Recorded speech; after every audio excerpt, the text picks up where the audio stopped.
My name is Nicole. I work for a state agency and have been a state employee for about 10 years. I plan to retire in 20 to 25 years. I'm married and we have one child.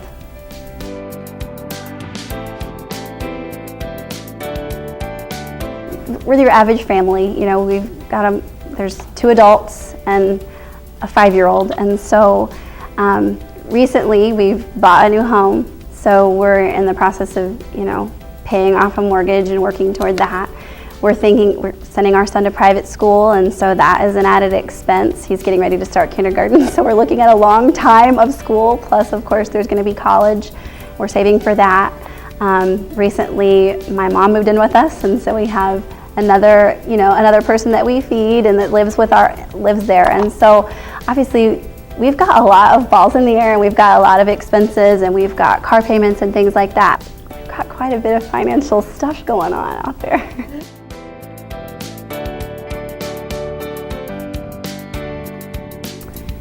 My parents both retired at very early ages. When I was in grade school.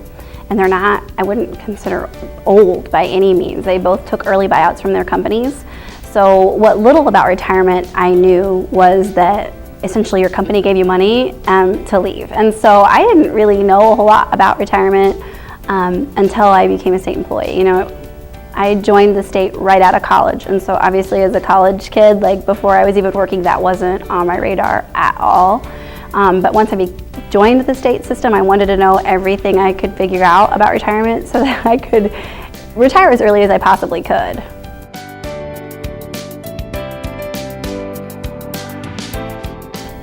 Well, I know that there is a gap in the funding, and I know that employers and employees are going to be adding some to the contribution to make sure that the money's there when we're ready for it.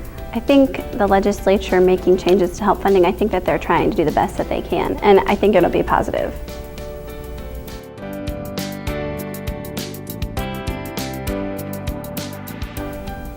Now we know that our KPERS contribution is going to change. It's going to go up 1% next year, and then another percent the year after that. So it's nice that they're staggering it, because it's not going to really hit us all at once. I think we're looking at this as more of an investment for our future, and so we're trying. I think we'll be able to fit it into the budget. We're actually saving a little bit on daycare, which is nice, and we're paying into the private school, but we will save a little bit, and so there's going to be a place for that in our budget.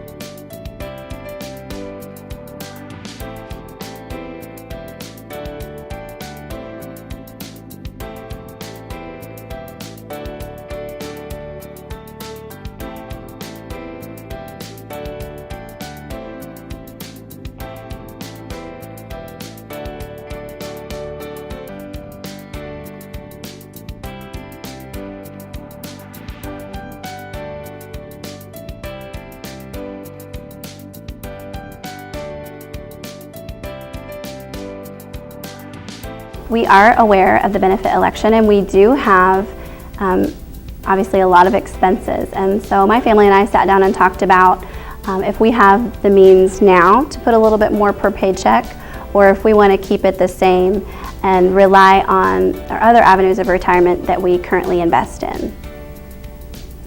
So another factor in our decision whether or not to elect in the benefit change is the online assistant. I don't have a financial planning background.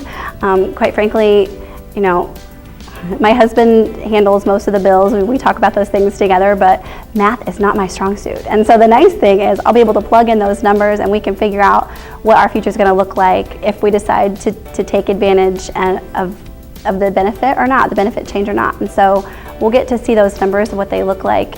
Of course, if our careers change, the numbers will change, but today where we're at and what we're making, it's going to show us what our future is going to look like.